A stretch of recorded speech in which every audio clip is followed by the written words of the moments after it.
Welcome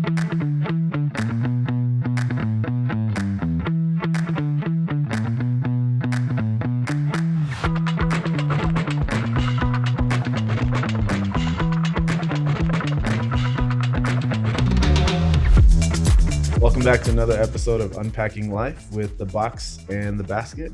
And today we have a very special guest, our little box.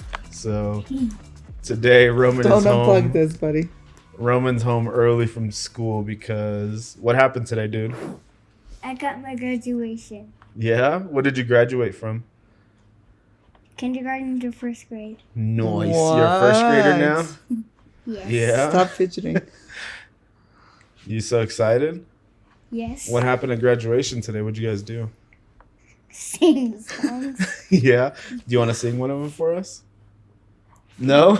Don't mess with this. What are you going to do in first grade now? Do hard stuff. Do hard stuff? Like what? He just keeps looking at himself in the camera. Divided. Look up at the camera, the one with the red dot. Divided? Dividing? You think you're going to do dividing in first grade? Yeah. Yeah? Yeah. What is 10 divided by 2? I had to ask him a 7. question that I knew the answer to. You said 5. 7?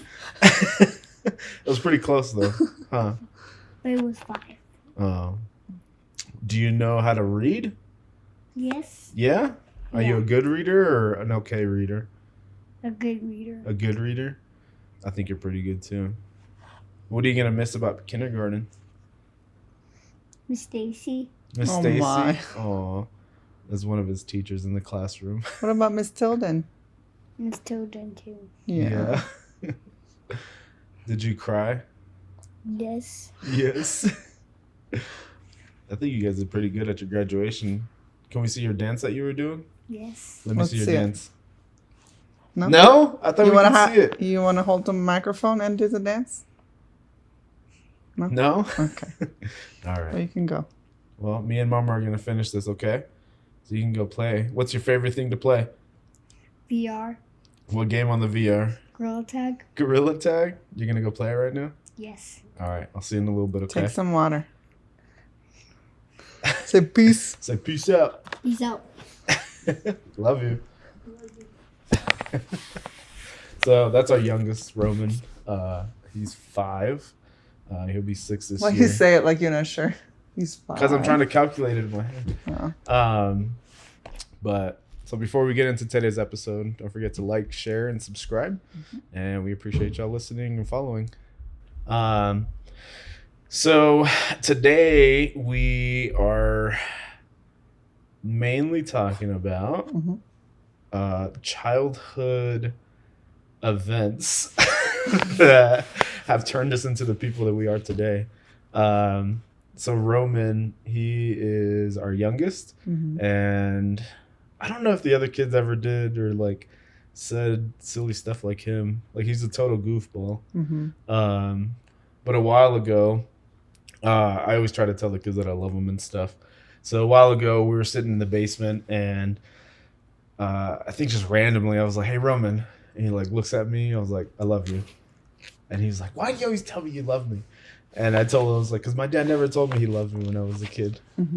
He did, just not as much." Because he wasn't around. And so he was like, "What?" Like he couldn't believe it. He's like, "What do you mean your dad didn't tell you?" I said, "My dad just wasn't around. Like he was kind of a hard ass and he wasn't the loving type." And he was just like beside himself. Like he didn't know what was going on or why. And now he's using it as ammunition against you. Yeah. And so he's like, "Oh, okay." And the other day we were leaving and I gave him a kiss and I was like, "I love you." And he's like, "Why do you always give me kisses?" He said, "Oh, I know, because your dad didn't give you some, huh?" So trying to break those like generational traumas, I guess, of like how we grew up. Because I always tell people like my dad, like we don't ever talk to him really. I think the last time I talked to him was like 10 years ago. And there's a lot of different reasons for it. But I've always told people like my dad was always my greatest motivation on what not to do, and my greatest role model, and just do the opposite of whatever he was doing to try to be a good parent.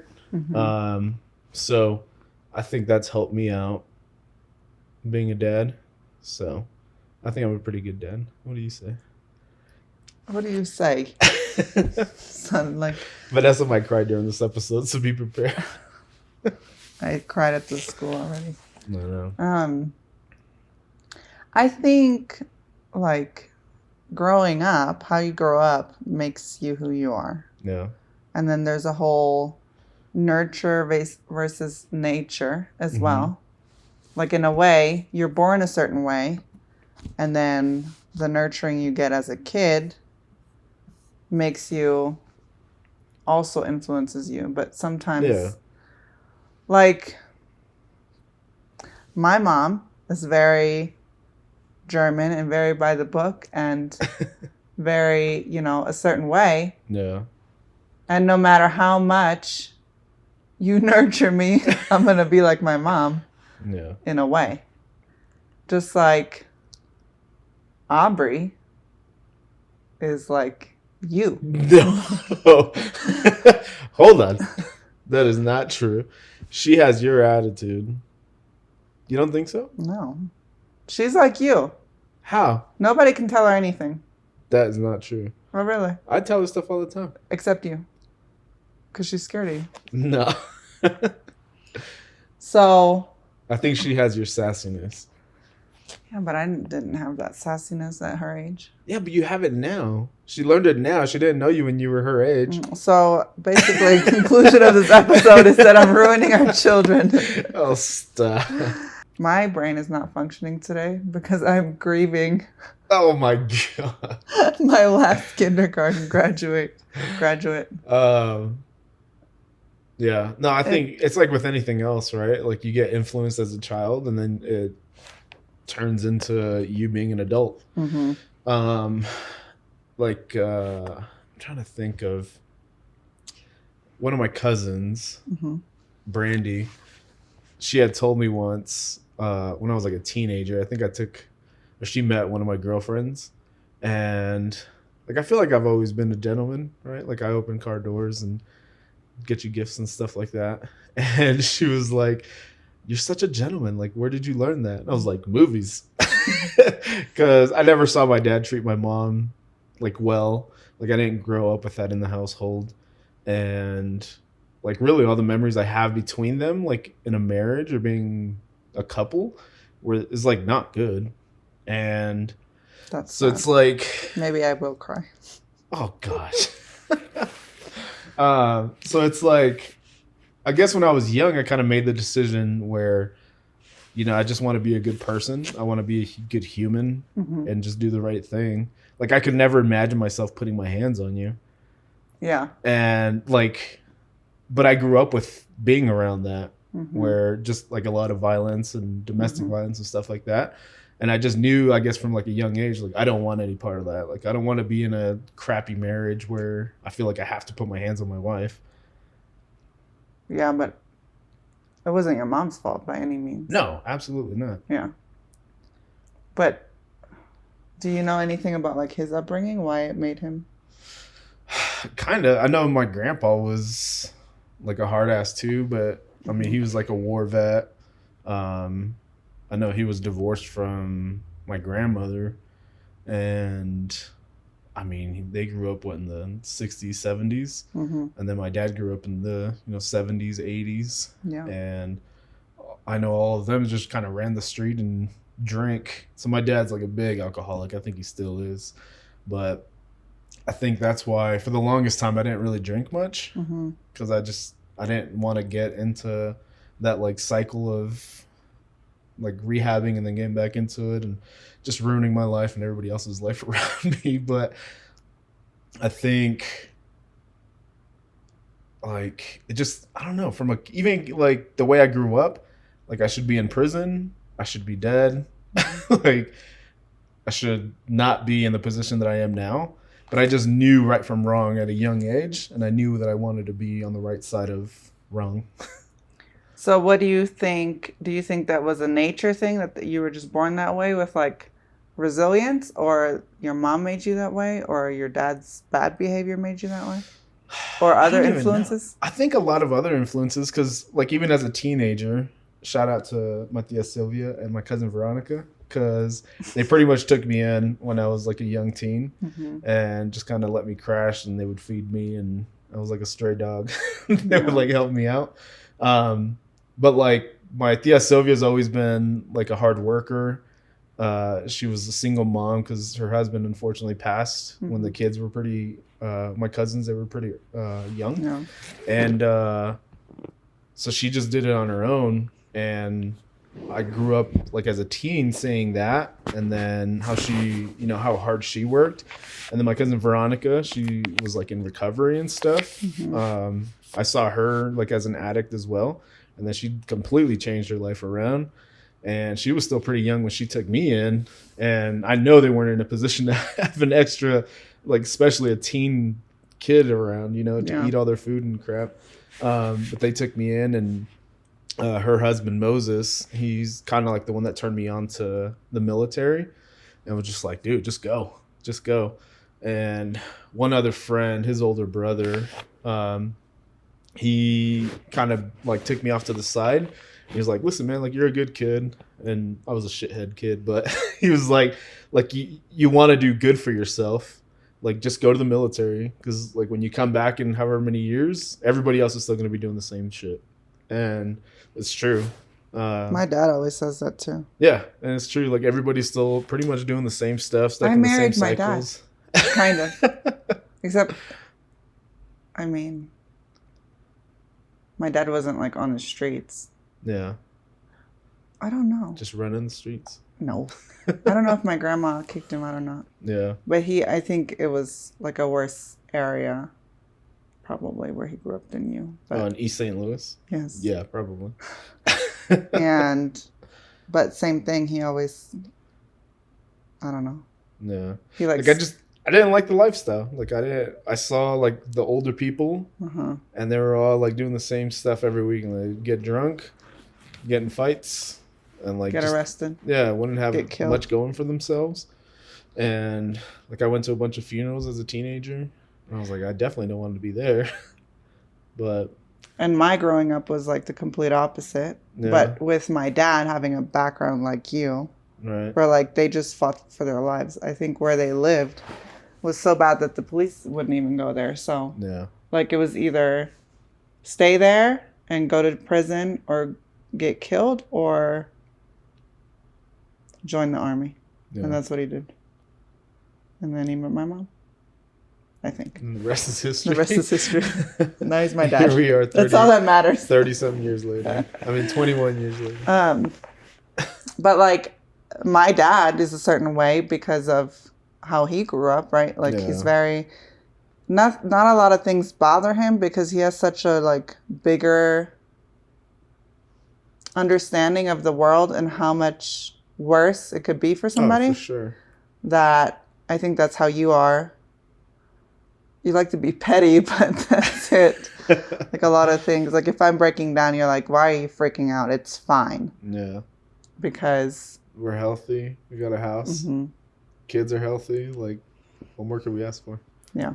But yeah, I think a lot. Like I didn't do it by myself. Like there's a lot of people that took me in, a lot of people that helped me out when I was growing up, and even now, like. And even your mom being a, like, kind of drawing a line and.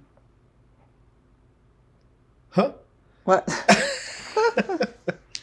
I'm just saying, like, before everybody took you in, like with your mom, it kind of. So when I met you, I'm all over the place. How old are you? 21? Yeah. And you were like beyond mature, and I think it's because of how things were when you were with your mom still. Yeah, like she immigrated to the U.S. when she was, I think, like 16 or 17. When she was still a young teen, and ended up, meeting my dad, unfortunately. You wouldn't be born if she did. Having my brother, my sister, and stuff, and then my dad kind of split. He wasn't really around, so it was like my mom doing it on her own. And I remember she would work, nights. So she would be home in the morning for us to go to school. And then she would be gone by the time I got back from school. So it was like me watching my younger brother and my sister, which I don't even know how old Yvette is, but I think she's like 3 years younger than me. Excuse me. 3 years younger than me. And then my brother's 6 years younger than me. And yeah, so it was just me watching them after school pretty much until bedtime because my mom was working throughout the night. And then she'd get home at, 3, 4, 5 in the morning whenever she got off work. Yeah. And then we'd see her in the morning, and then it was just me. So I think that kind of like made me grow up faster than most people just because I had that extra responsibility of my brother and my sister. But I mean, I'm thankful for it now, and it helped me a lot with like being used to younger kids and like raising kids. It was like when we met, you had Dion, and like it didn't bother me. It wasn't an issue. Like I liked you and I loved him, and later I loved you too. I think though also that it's like an older child thing. The oldest. Yeah. Oh, so like how you grow up, how your parents grew up, that all like trickles down into like your values and who you become. Yeah. And then I think your ranking in the family as well. Like yeah, because I think the oldest, it was the same for us, right? Like we weren't. It's our first kid.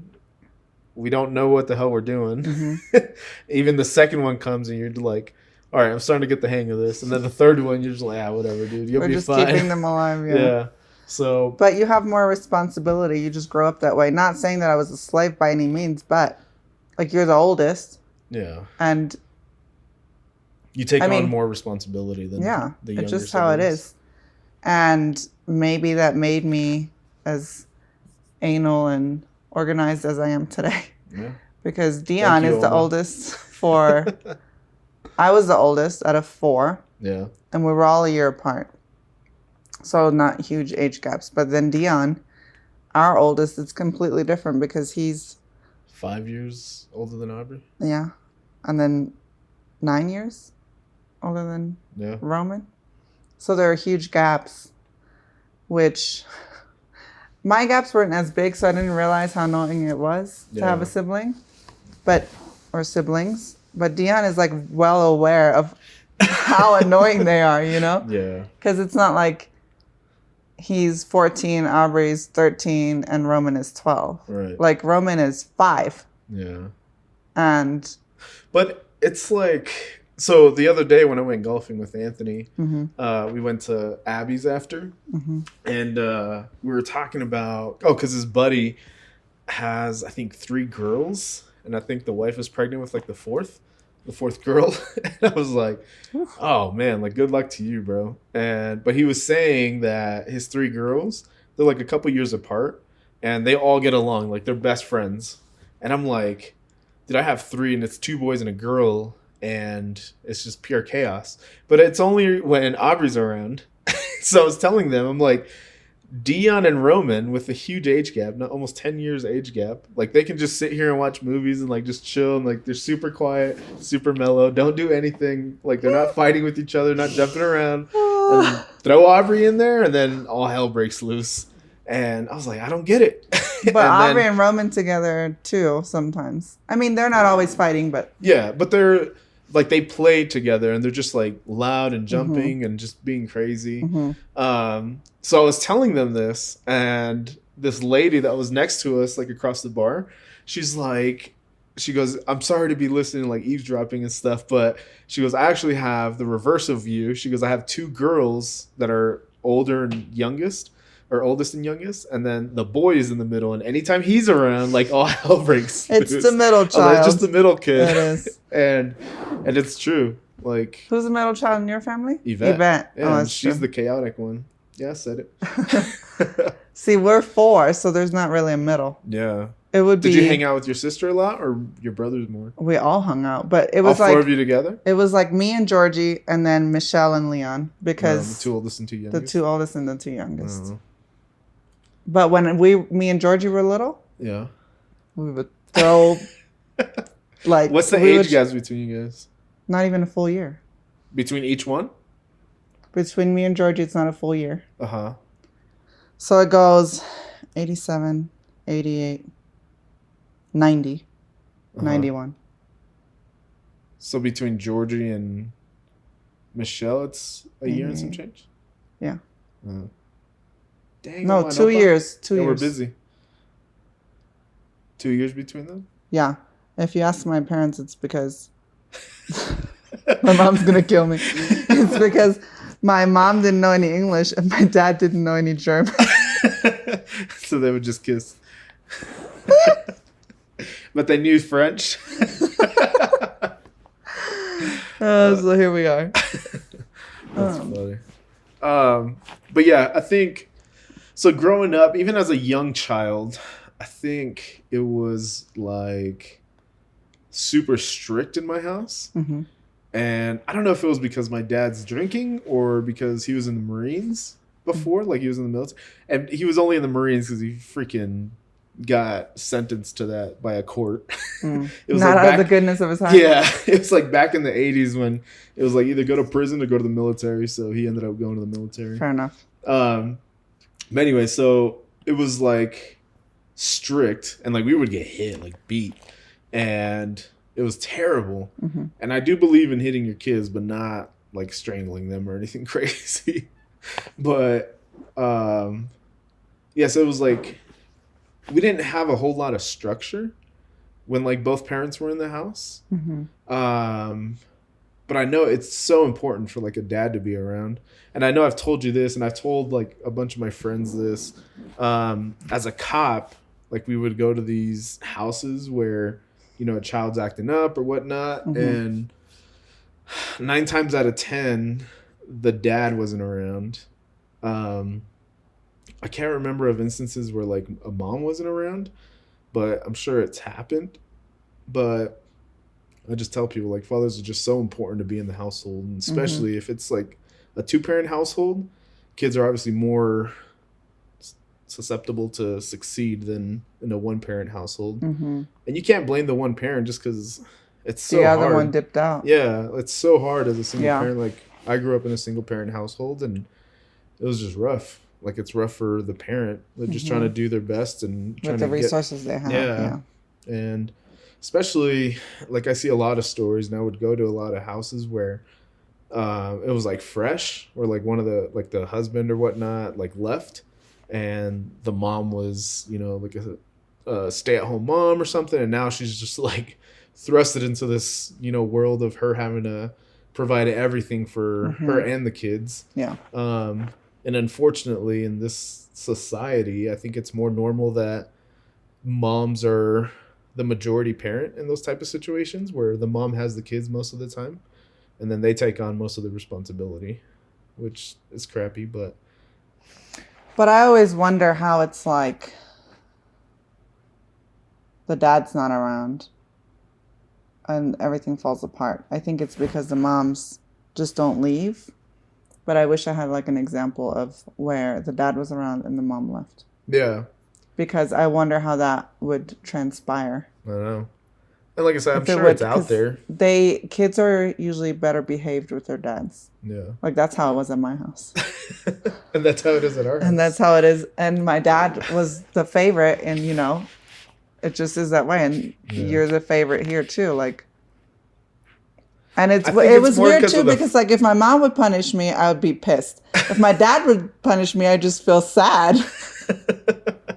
Like, oh, he's disappointed in me. That sounds like Aubrey. Yeah, it's so weird. But I think that's like the dad-daughter relationship, maybe. Yeah. And Because even the boys, I think the boys take to you more than they do to me. yeah, well, it depends. Depends on the day, I Yeah. guess. Dion sometimes he likes to make fun of me with you. Yeah. Mm. But That's his love language. what was I gonna say? So I don't know. It's weird how we work together because I had obviously 2 parents, like Yeah.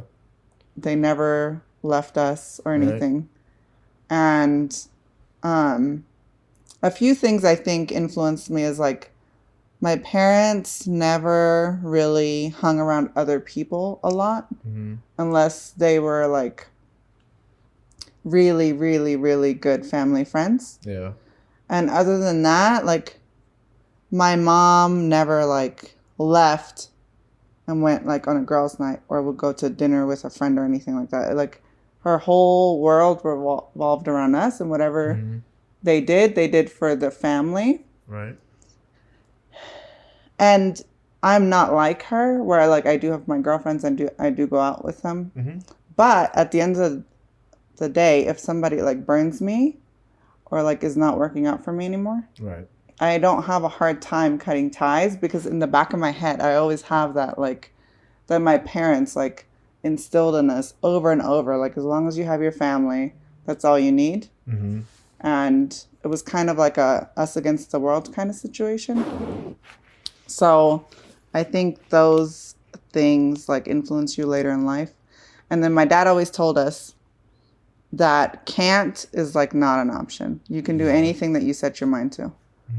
And like those little things that they tell you. And my dad is not a man of many words. Yeah. Like when we were kids, like he would, there's a few things that you can do anything you set your mind to. And then he would say, if you start something and you mess something up, if I wasn't there in the beginning, don't ask for my help in the end. So like if you're going to get into some shit, you better tell me now. Yeah. Because when you ask me for help, after you messed up, I'm not coming to help. Well, that's like, I think the military mindset. From when him being in the army, because they would tell us the same stuff. Like every Friday, most of the time, if you don't have like a 3-day weekend or whatnot, they would give you like the safety briefing. They're like, don't get any strippers pregnant. Don't get any crashes. Don't drive drunk. Okay, that escalated.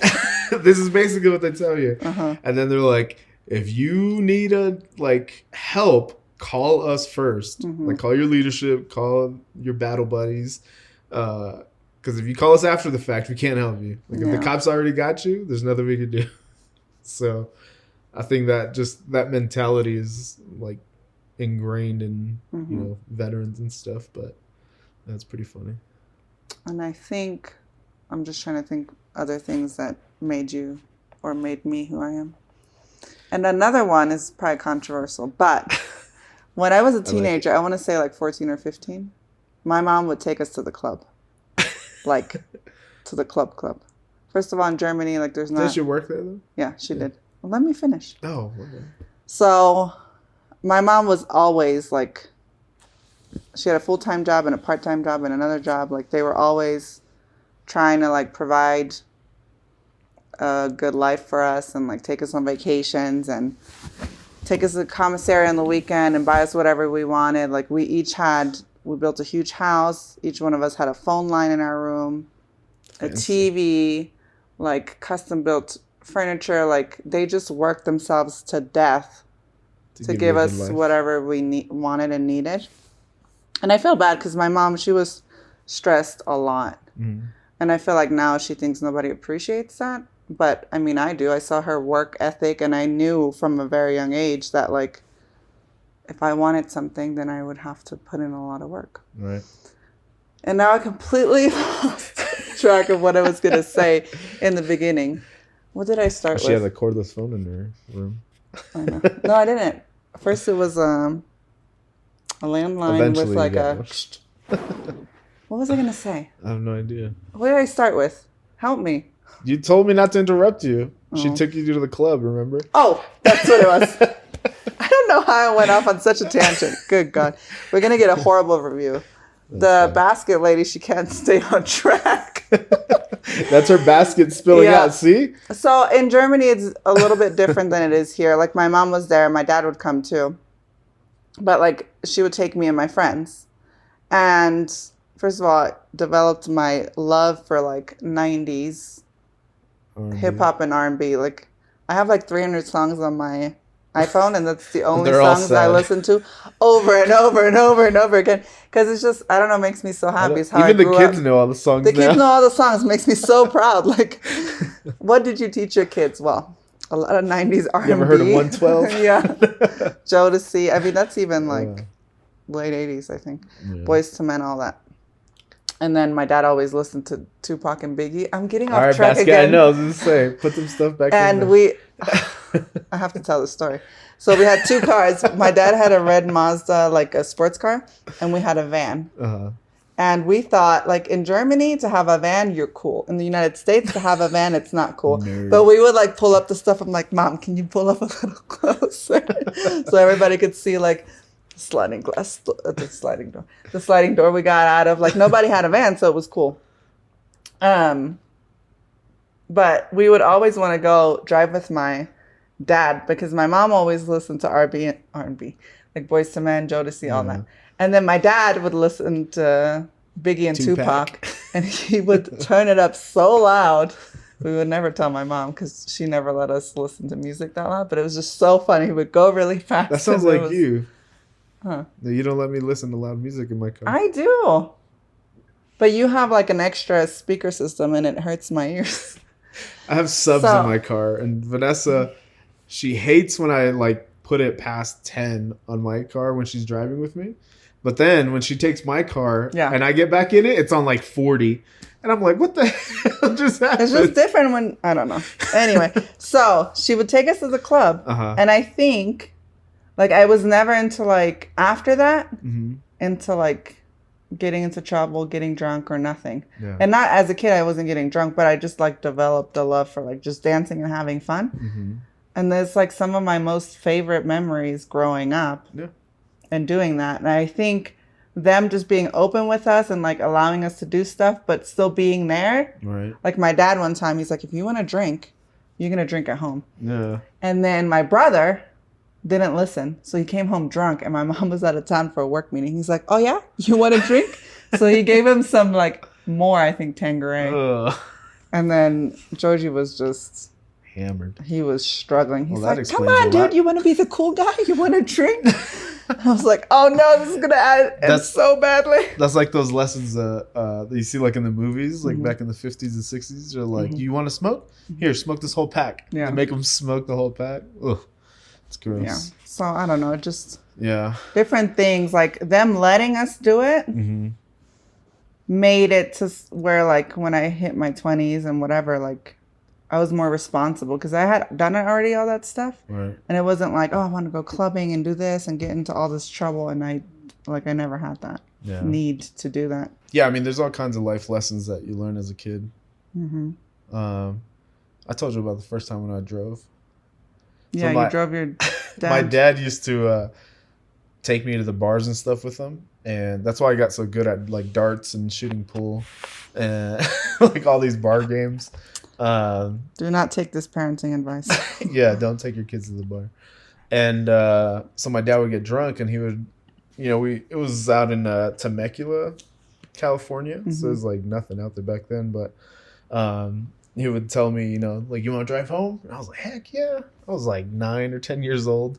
And I remember I would like sit at the edge of his Chevy Silverado and I could barely see like over the dash and under the steering wheel. I just had like that little pocket. And I just remember driving and, I'd drive us home. And I thought it was the coolest thing at the time. But now I'm like, I can't imagine taking my damn kid to, even Dion, 14, like taking him to a bar and getting hammered. Yeah. And then having him drive me home. But we also didn't like really put babies into car seats and stuff. So yeah, I know. We evolved quickly. Yeah. He used to, I remember we would go to 7-Eleven and he'd go buy like a 12 pack and a pack of cigarettes, and we would just sit in the parking lot and he would just drink and smoke, and I'm just sitting in there, and I loved the smell of like the initial light of the cigarette, like just the first little puff of like the fire of like the tobacco and paper burning. I used to love that little smell, and the actual smoke and stuff is gross now, like after that, but just that initial little light, I used to like really like that smell.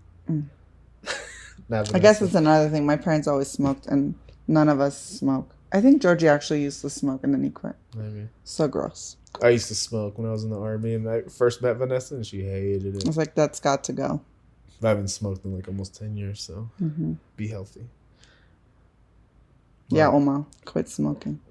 Please. Yeah, please. And stop drinking Coke. She did. She didn't drink no more? No. Oh, that's good. Good for you, Oma. Love you. She has a lot of just water, and then sometimes she's so gross to her that she just puts a little bit of juice. Yeah. So it doesn't taste so bad. But I think like my mom, she sent me with my dad when I was like 13, 14. Mm-hmm. And I mean, it was a hard decision. I get it now just because, like I said, she was just working on her own. Like, it was just all by herself. So it was just her raising all three of us. And I was old enough and enough of a knucklehead that I thought I could be on my own. And so she ended up sending me with my dad. But now as a grandparent, I think she's like always there for us. Mm-hmm. You know, like anything we ask her, she's always there and willing to do, which we appreciate. Yeah. And even your mom like helps us out a lot. She'll be here tomorrow actually to pick up Both the my kids for the parents, summer. my mom and my dad. Mm-hmm. So we really appreciate it. And I think now, like looking at our parents as grandparents, Mm-hmm. like that's the type of grandparent that I want to be, you know? Yeah. Like just be there for our kids, for our grandkids, and just be available when needed. Mm-hmm. And then by that time we should be retired and We better be. have enough air miles to travel wherever. Yeah. So, but yeah, just try to be the best parents we can. Mm-hmm. You know, everybody is under different circumstances and can only do so much at a time. But if you're out there trying to be the best parent you can, just keep grinding and your kids will appreciate it. But Mm-hmm. you won't ever get that time back. So we try to spend as much time with the kids now. Vanessa has a lot more tears to shed because Roman's the last one. But yeah, we hope you guys like this episode and we appreciate y'all listening and watching. However you're getting our content, we really appreciate it. Leave some comments down below. Let us know your parenting skills and what you've learned, what you haven't learned. What you're processing. Yeah. Just let us know how it goes. So thanks again for watching and we'll see you next time. Bye.